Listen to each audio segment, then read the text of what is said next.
Welcome to the Educo Community Podcast. I am your host, Colin Robertson. So my guest today is Erik Therwanger, the expert behind goal planning strategy. As the founder of Think Great, Erik draws from his experience as a U.S. Marine, an executive business leader, a salesman, and an entrepreneur to help organizations achieve a greater level of success. Erik's presentations have been requested by businesses such as Sam's Club, branches of the U.S. military, including the Air National Guard and the U.S. Marine Corps, as well as charity organizations like the American Cancer Society. Our conversation focuses on how Erik developed himself as a leader, where his core principles come from, and how he puts those principles into action with his team and in his own life through the program that we built with him, Goal Planning Strategy. So, without further ado, here is my conversation with Erik Therwanger.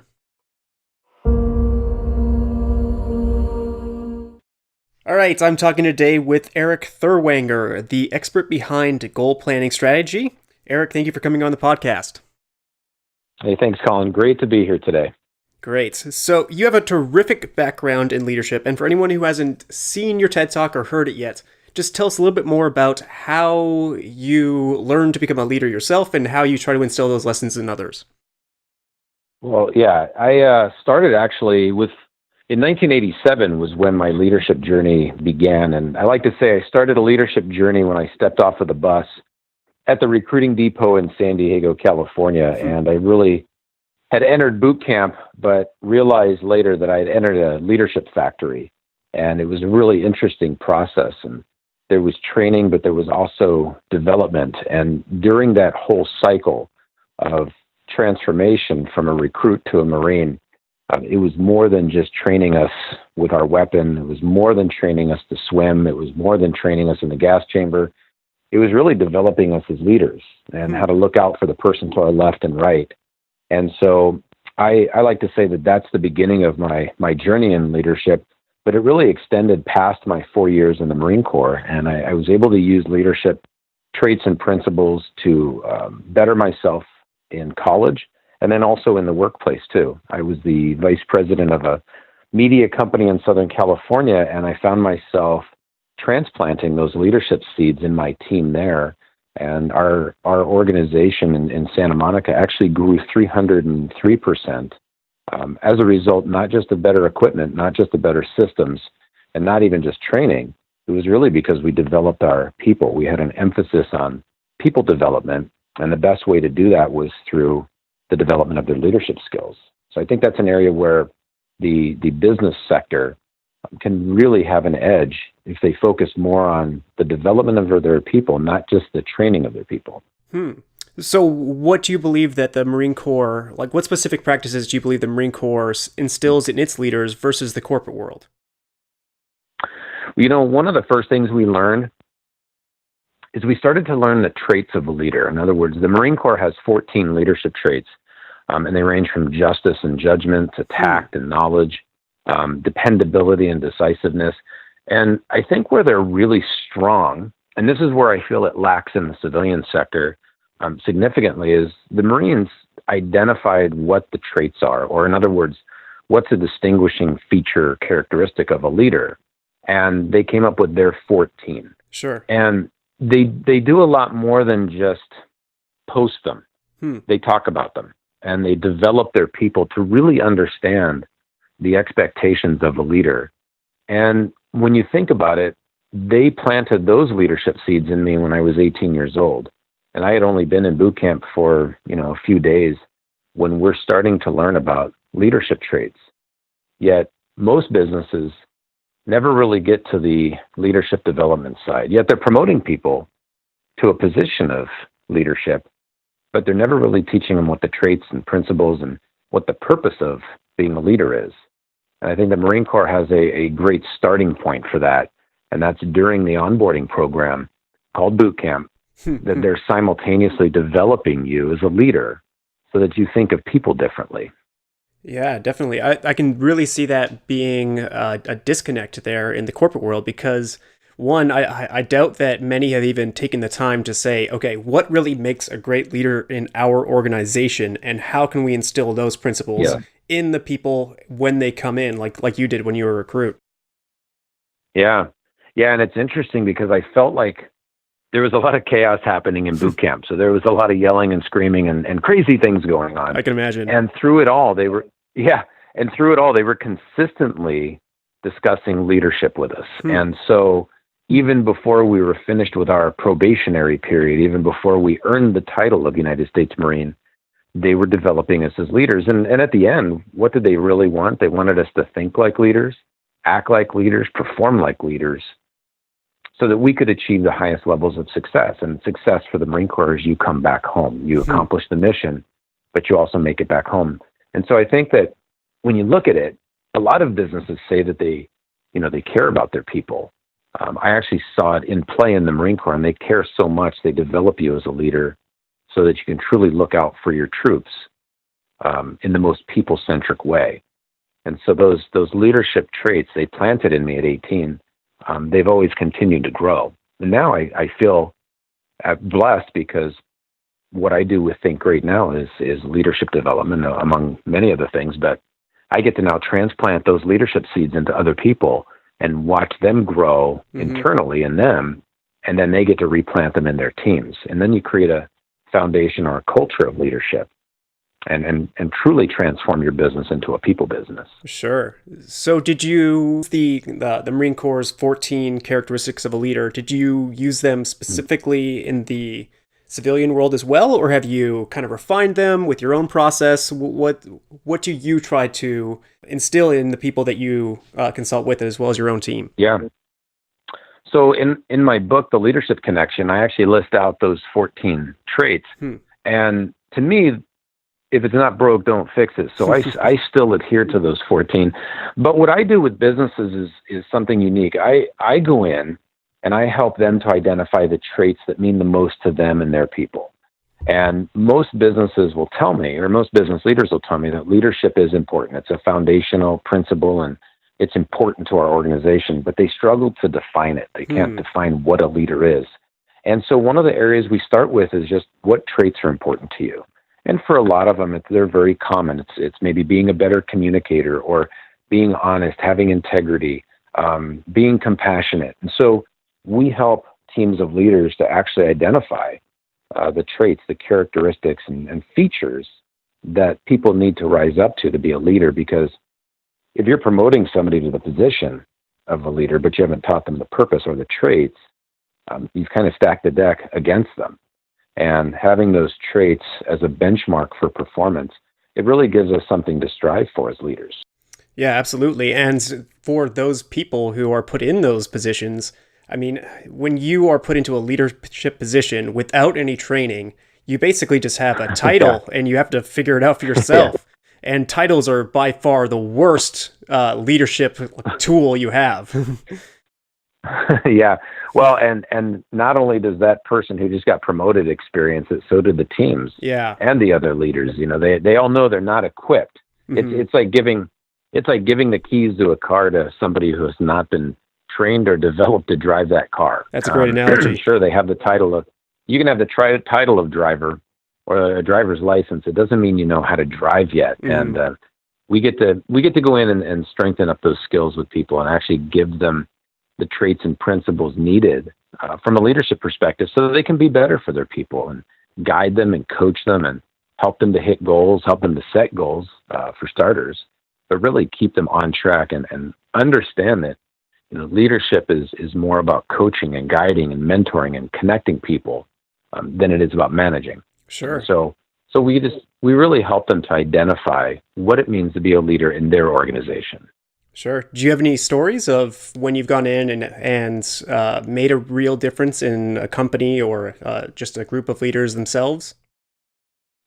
Yeah, so we work with a number of different businesses, small, medium, large, Fortune 500s, and mom and pop shops. And it's not uncommon for us to get some emails saying it was transformational. And to me, that's one of the ways that we gauge our success at Think Great is, did we get a transformational email today? And it's not just that, wow, that was nice, that makes sense.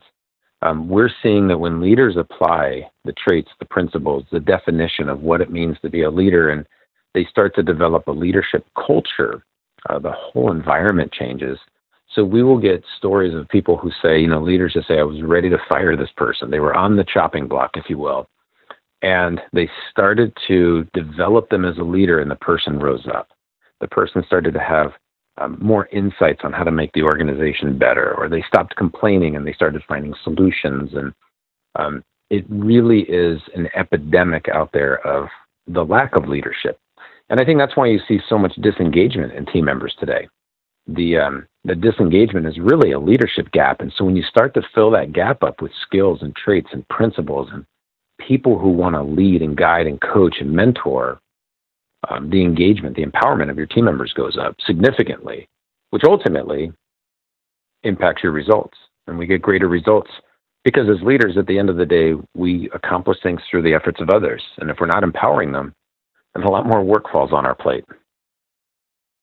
So you mentioned disengagement, and I know that you specifically talk about how millennials are disengaged, and probably the leaders who are kind of using it as an excuse that millennials can't be led or something like that. Why do you specifically focus on them, at least in your TED Talk? Well, when I have the opportunity to meet with leaders, I'll ask them about their challenges, and they'll mention that communication is a challenge, and they'll mention that delegation or team morale is a challenge. So they have their list of go-tos that are a challenge that they face. And inevitably, some leaders bring up that generation. They'll say, millennials are my challenge. And when I dig down deeper, I realize it's really not that generation or any generation in particular that's a challenge. What I'm finding is it's the leadership skills that are the challenge. I've personally encountered more people in the millennial generation that want to be led, that want strong leadership, that want to set and accomplish goals than people give them credit for. And the example I use is this. I think Gallup's poll showed that about 13% of the workforce is engaged, where they actively make a positive contribution, which means that 87% are either non-engaged or actively disengaged. And wow. It's really hard to accomplish. Yeah. And it's hard to accomplish goals with that. But then when you look at the military, they have some of the highest engagement levels of any organization. And 75% of their ranks are comprised of millennials right now. So it really debunks the whole theory that they're lazy, they're entitled, they're job hoppers, and they don't care. We found everything to the contrary. And so what we call that is another leadership gap. And I don't believe that leaders are providing a balanced environment where that generation can thrive. And I think you're starting to see that more and more. They don't just want to be trained, they want to be developed. And they will raise their hand, not to mention, of all the generations in the workforce right now, and there's 5 of them, the millennial generation is the generation most likely to embrace change. Sure. And have solutions on how to make things better. So, there's also so many positive contributions that, my biggest advice to leaders is stop pigeonholing them, stop looking at them as a label. There's a lot of untapped potential there. So, but that's just my thoughts on that. So that's what I talked about in the TED Talk. Yeah. Sure. I mean, as a millennial myself, I know from experience, we are going towards the most uncertain future of any generation before us. Like, we have no idea what the world is going to bring over the course of our lifetimes. And so that development is just crucial for us to learn how to adapt and become the people that we need to be to thrive in whatever future awaits us. I mean, so well said, Colin. And you do not want to try and manage your way through the fog. You need to lead your way through there. And I think that that's what people are really searching for. And that's the biggest gap in the private sector right now, is just that there's no focus on leadership development. There's a lot of leadership lip service, and people will raise their hand about how important it is, but they're not investing back into their people. And the best part is that everybody can be considered leaders. When you think about it, every Marine is a leader. That's how they view it, so that they're developed as leaders. The civilian sector, we wait until somebody has the position to then start to develop them as a leader. And we wonder why they fail. Yeah. Yeah, and I would imagine that's one of the things that people could bring up, as to why the Marine Corps has more commitment than, say, the civilian sector is because of that. You kind of give up a part of your life in order to join them, whereas with the job, it's a Sure. much lower switching cost. But Yeah. even having said that, the development is just so crucial that we touched on. And if you could instill that development that the Marine Corps has in your organizations, there's no reason why you couldn't expect at least a similar level of commitment. I agree. In fact, when I ran the media company, I was the VP out there. We developed everyone as leaders, not just our executives, but our drivers. Everyone in operations, everyone in sales, everyone in production, everyone in accounting. They experienced leadership development, and we grew 300%. I mean, our annual sales revenue just skyrocketed, and simultaneously, the amount of mistakes we had were going down, and we had high levels of engagement. And it's not because we bought newer equipment. I mean, and some of the equipment was pretty cool, so maybe, but the reality is we developed everybody as a leader, and it gave us a shared language. It gave us a shared dialogue. We understood about pact. We understood about dedication. We understood about camaraderie. So we truly had each other's backs. It wasn't a perfect organization. Sure. But then again, neither is the Marine Corps. But they strive for progress, not perfection. And I think that's what makes it so strong. Absolutely.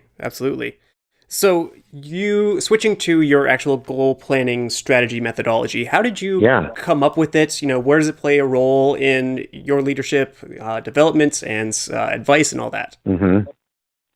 Well, going back to the Marine Corps, when I was on the rifle range, hitting the target was extremely important. I can imagine. In fact, every Marine is a rifleman. So it doesn't matter what your job is, you're expected to take that weapon and hit the target with a bullet.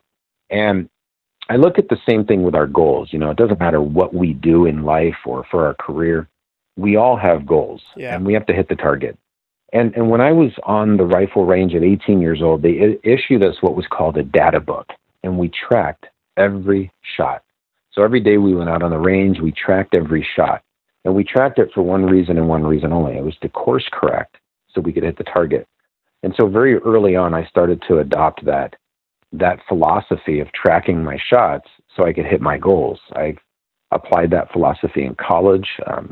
As an employee, when I worked somewhere, I also applied it as an executive leader, and I apply it now in business, the business that I run and the businesses I coach. I really emphasize tracking as a course correction tool, not micromanagement. Mm-hmm. And so when I wrote the first book, The Goal Formula, the components of the GPS were in that book on how to track your goals. And then it became kind of the next logical step was to create that journal. And that's when we had the book, the GPS. And we had received so much great feedback on people who were using it that the 90 days became a very transformational period. So we had always envisioned putting together an app for it. And luckily, you and your team, you reached out to us and saw the potential in it. And here we are launching the app now, which I know is going to be transformational and life-changing. And I 100% know it's going to help people to not only set more goals, but to accomplish more goals by tracking and course correcting and just looking at ways to improve. And that's really the purpose behind it. It's not perfection, it's progress. Sure. And you have your own, I really like you because you eat your own dog food, as they say, where you follow your own methodology. Tell the people, I know that didn't you use the methodology to lose 40 pounds? I did, actually. So my wife was diagnosed with cancer about 10 months after we were married, and this was quite a while ago. Since then, she's had 3 other bouts of cancer and suffered cardiac arrest. And through the whole process, we set goals to keep us focused on a more positive future. And so I utilized this program because when I was her caregiver, I actually stopped taking care of myself and I got out of shape. And I really didn't realize it as it was going down because the circumstances were just so challenging. Yeah. You're really not aware of everything. So it wasn't until a couple of years later that I realized how much weight I had put on. And, you try all kinds of different programs. And finally, I just created my own program. and actually wrote a book about it called The Scale Factor. And I used the GPS to plug in a very simple goal. And my goal was to lose 16 pounds in 90 days because I loved the 90-day mindset that I first learned in boot camp. And so it was very simple. I set that goal, 16 pounds in 90 days. And by tracking my goals and being accountable to those goals and the steps required, I actually enlisted the help of other people to keep me on track too. So they saw what I was doing. At the end of the 90 days, I had lost 42 pounds. And so I far exceeded the goal. And the reason was I tracked it. And I tracked it to course correct. I tracked it to get better. I tracked it so I could stay on course to my greater purpose, which wasn't just losing weight. I didn't want to lose my self-esteem. I wanted to gain back self-esteem. I wanted to be here for my family. So I didn't want to die. My father had passed away of adult onset diabetes 6 months after my wife went in remission from the first cancer. So, it was possible I was heading in that direction with my health. And I also didn't look like someone who had served in the Marine Corps. So that bothered me too. So I plugged in the goal and set all those reasons, and the tracking of it, the tracking is really the secret sauce. It is what puts you over the top. It's what not only allows you to hit your goals, but it positions you to exceed them. And for me, I went past the 16 pounds in the first month. So evidently I was wrong in my goal. I had a lot more weight to lose than I thought. But by tracking it and using the goal planning strategy, using the GPS, it kept me on track every day. And again, there were days where I didn't lose weight, but it was still went back to it's progress, not perfection. Sure, yeah. I mean, I've thought for a long time now that the greatest motivator is progress. It's seeing for yourself that this can happen, rather than listening to an inspirational speech. Although those are nice, right?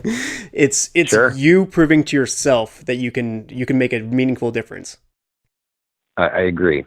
And there's the initial momentum that's created with some hype and rah-rah, and you get excited, but eventually we have to take actions and we have to be responsible for our actions. And that's really where it was. I had to reassess where I was in life and what I wanted to accomplish. And the great thing about goals is once I lost the weight and I was accomplishing that goal, it motivated me to set other goals, like write books, start my own business, impact more people, do fun things with the family. I actually had energy to do more with my children. So accomplishing one goal isn't just about the end state of that goal. It really is. It's a catalyst for all the new goals you have. So the GPS allows people to stay on target with their first set of goals, ultimately so they can set new goals and continue to expand their scope of those goals. Sure. And I was going to say, like, many people would kind of say, this is such a stressful situation. I'll handle, losing weight after it's over. But it's so counterintuitive to think that I'm sure that you were a better person for everyone else in your life who needed you at that time because you had made that meaningful difference. Yeah, you're right. In fact, I think you hit the nail on the head. I think when times get tough, people push their goals to the back burner. Yeah. And what we challenge people to do, I think great, and when we go out and we share this message, we challenge them to focus on the goals, especially during the challenging circumstances. And that's one of the things that's even in my leadership book. So it's a common theme through all of our books, is to set important goals and help your team members to set important goals so that they can stay focused on a positive future. So the goal formula itself and the ability to track it isn't just for us. It's for the people we encounter and the impact we can make in their lives, because everybody has challenges, personal and professional, some heavier than others. And sometimes we get hit with something so big, we really do need goals so that we can stay motivated and inspired and focused on a positive future, and not stuck in the conundrum of a present that sometimes is weighted down by so many difficulties. Sure. And I would imagine that it reminds you that you still have control over your life, that's outside forces are what they are. They're going to impact you, and we can't do anything about those. But when you when you make the kind of progress you did, you prove to yourself that you have control over even this one aspect of your life, and maybe that'll give you more control over other areas as well. Well said. And Think Great, when we created the company, I had the idea in 2008, and it was literally to get people to think great so that they can control their thoughts and their actions no matter what circumstances they face. So I'm glad you brought that up, because it is challenging. It's not easy to control both of those, but it is possible. And when you focus on the important goals in your life and the way those goals impact other people, I always like to say the why is important, but the greatest priority is your who and the people who will be impacted by your goals. So part of the GPS, which is great, you can actually list in there the people who are going to be impacted, your family members, your friends, your colleagues, coworkers, people who can be impacted by every goal you accomplish. Because if we're doing the process of setting goals and accomplishing them just for ourselves, we may let ourselves down, but we rarely let down the people who mean the most to us. Sure. So that's why the GPS, as you know, is set up where they can have that accountability with other people. They can have a great partner. They can go on a run with somebody else and use each other to help track and motivate and inspire, because there may be some roadblocks every 90 days. And so it's important to have that personal network involved with you to keep you motivated and on track. Yeah, absolutely. And it's so easy to feel sorry for yourself along the lines to making any kind of meaningful difference. But when you remind yourself that you're doing this for, say, your kids or your family or your best friend or whatever it is, you remember that you get over yourself a little bit. You get over the feeling sorry for yourself, and you remember that I'm doing this for more than just me. Yeah, and and that really ties back into one of the 14 leadership traits of the Marine Corps, unselfishness, where you put the team above yourself. And I think we lose sight of that. And goal setting is such an important component. It doesn't matter if you're running a team or if you're a member of a household or if you're in sales. Goal setting is really crucial because it takes it beyond just ourselves and really puts it onto the who and gives us that new focus on life. Yeah, because it's easy to come up with the why me. That's why I take the why out of it, why me, and I put the who back into it. Who am I doing this for? And there's really a lot of power in that. Yeah, absolutely. So when you do speech or give talks and everything like that, what kind of principles do you, like if the audience were to walk away with one message, one thing to change in their life, what do you try to give that, or what message do you try to give them? I think one of the most common seeds, as we call it, we like to plant seeds, is that everything we do and everything we say makes an impact. And for people to be really aware of their thoughts, their actions, their words, their gestures, because it sends a message all the time. And we want people to get back into having that self-awareness, which really ties back into another leadership trait, which I feel is the most underutilized, even underspoken in the entire civilian community. That's bearing, how you conduct yourself, how you carry yourself. Interesting. And at 18 years old, we were taught bearing. How do we carry ourselves? How do we conduct ourselves? Because everything we do sends a message. The way we walk, the way we talk, the way we act sends a message. And we really try and get people to leave understanding that they are a leader. Even if no one's following them, they can think like a leader, act like a leader, perform like a leader. And leaders set and accomplish goals. And when we set and accomplish a goal, we send a message and we give people hope. Absolutely. That's such an interesting point. I've never even really thought about leadership in those terms of making sure that I conduct myself as I should. And I have, kind of my whole house in order and I'm a together person. Yeah. It never even occurred to me in the civilian world. Well, and you know what? We hear a lot of cliches, and the biggest one we hear is lead by example, and nobody says how to do it. And to lead by example, we have to have bearing. We have to carry ourselves and conduct ourselves, especially, like you said, during the challenging circumstances, because people look to us. Yeah. When I was the vice president of the media company, my wife had been diagnosed 2 times out of her 4 times with cancer while I worked there. So, sure, there could be a lot of sympathy for me. There could be a lot of sympathy for her and a lot of outreach, but people still look to see how I carried myself. And that I feel is such an important trait of a leader. They look to see, am I still focused on my goals, which empowered them. So, we have the ability, the best thing, Colin, we have the ability to make an impact in people's lives every single day. Mm-hmm. And as leaders, to set and accomplish goals and stay on target with them, sometimes somebody seeing us accomplish a goal might inspire them to start dreaming again, thinking big again, or thinking great again, and taking on new goals and new challenges in their life. Absolutely. One thing that's your example, or bearing, is that the word? Yes. Yeah. It reminded me of a study I read a while ago that in times of uncertainty, what people do is they turn to other people to see, how do I act? And there needs to be that one person who is showing them the way to act in an appropriate manner so that they have more confidence that, okay, maybe things are going to turn around here, because if those leaders don't show me the path and show me how to act in this time of uncertainty, then things start unraveling all around. That's right. Yeah, absolutely. Leading is a lot like parenting. We need to be the example. We need to be the role model all the time, because as a parent, children look to you and they're going to duplicate your behavior. So it's no different in the workplace.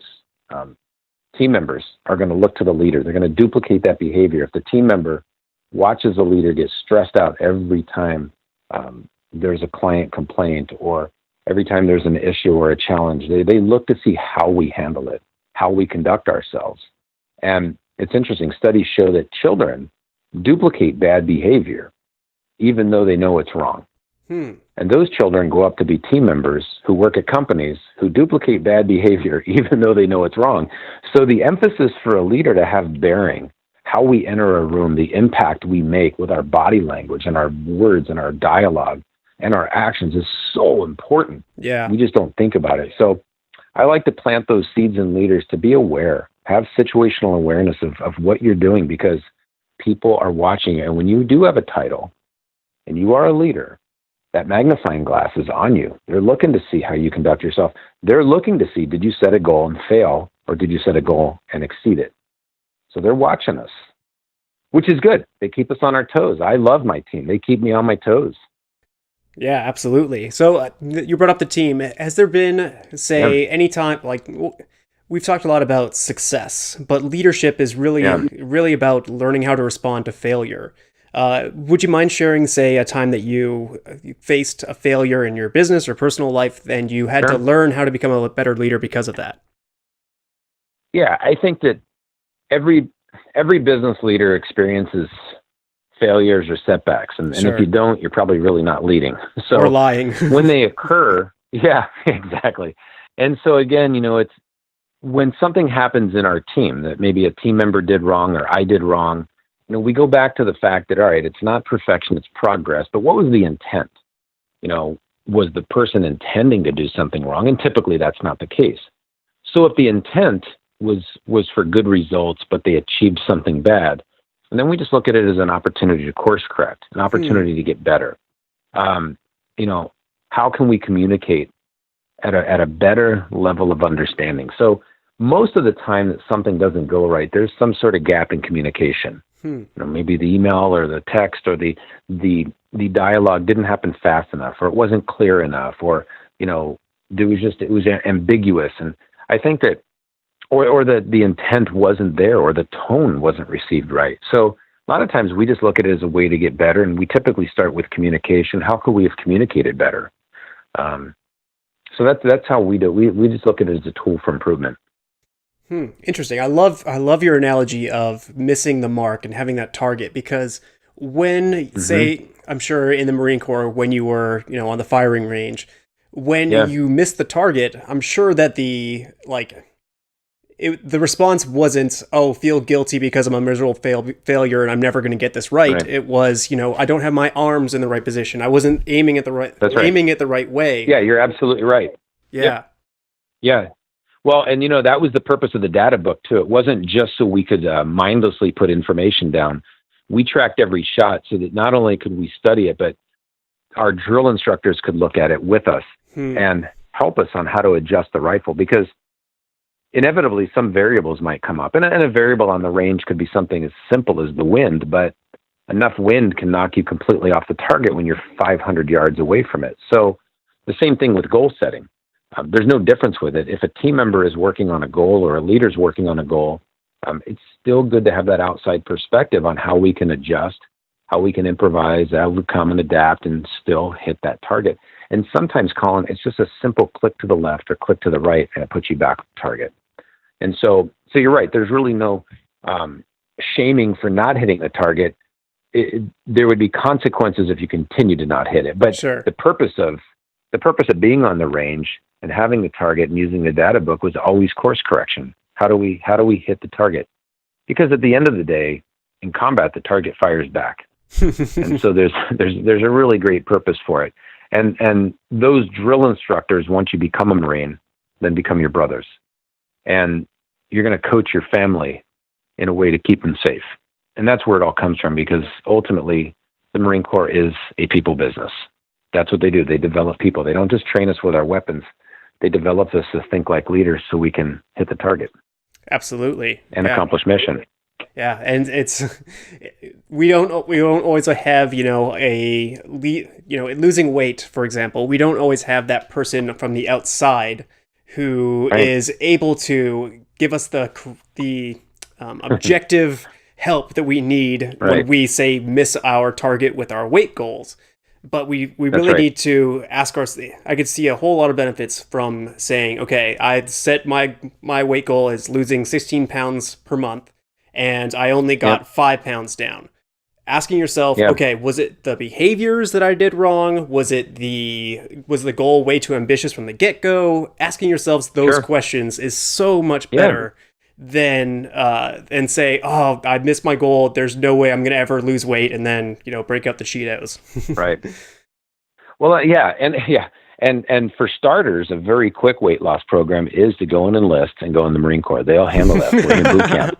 But if you don't want to do that, then the GPS will really help you, because, like you're saying, the tracking side is important. We have to course correct. Yeah, if you say, hey, I'm going to lose 100 pounds in 90 days, I mean, that's significant. That might be a long-term goal, not a short-term goal. And you might say, if your long-term goal is 100 pounds, maybe the short-term goal is 25 pounds this quarter. Mm-hmm. And so for that 90-day run, you can have something where there's these benchmarks that you're hitting that keeps your energy level and your enthusiasm, your motivation up.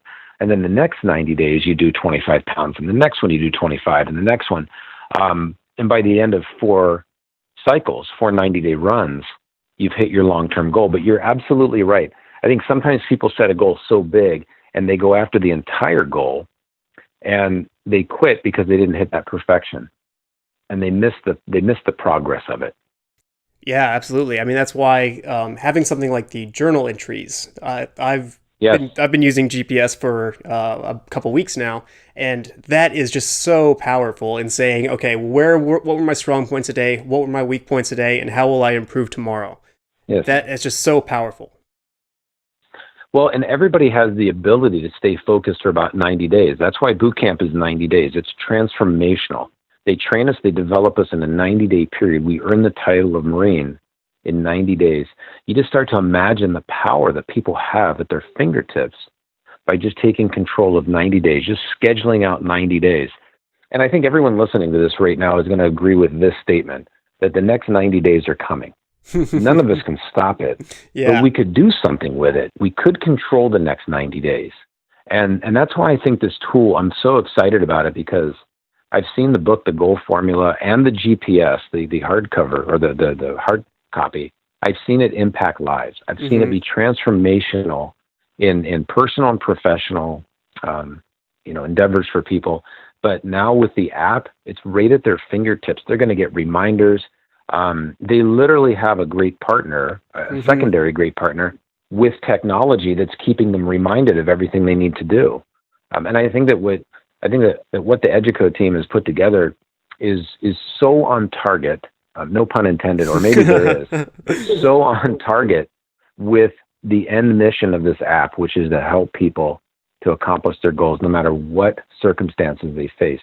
And honestly, Colin, you and your team just nailed it with this. Just phenomenal. Thanks. Yeah, I mean, I love what you said about the next 90 days are coming. I've always thought that, one of the best things you can do is turn time into an ally, and time has to pass. So you can either use it to better your life, or you can use it to become indifferent and start losing grip on the things that are important to you. Exactly. And in the goal formula, I actually talk about, since I'm not a big fan of management, I call it time mastery. And that sounds so much cooler. And there's really, I know. I don't want to manage time. I want to master it. Yeah. Because if you don't, it masters you. And there's really only three things we can do with our time. We can waste it, we can spend it, and we can invest it. And I do believe that when you take the next 90 days and you invest your time in it, you can set and accomplish any short-term goal you want that will then piggyback into and become a catalyst for your long-term goals. Yep, as you prove to yourself that real change is possible. Yes, absolutely. Great. So I don't want to take up any more time. I really, really appreciate you talking with me today. And is there anything else you would like to tell the audience before you sign off? For starters, thank you so much for everything you've done to turn the GPS into a reality as an app. And, I want to encourage everybody that's listening to this to get back into the zone of dreaming big, thinking great, setting and accomplishing your goals, and utilizing the GPS app to stay on target. Thank you very much for listening to my conversation with Erik Therwanger. If you're looking for more resources on how you can take action on Erik's advice, please check out his TED Talk, Millennials Are Not Your Leadership Challenge. You can also learn more from him at thinkgreat90.com, or, of course, check out his program, The Goal Planning Strategy, on educo.community.com. That's it for this week. Tune in next week for my conversation with Scott Geller on his latest book, Life Lessons from Psychological Science. I will see you next time.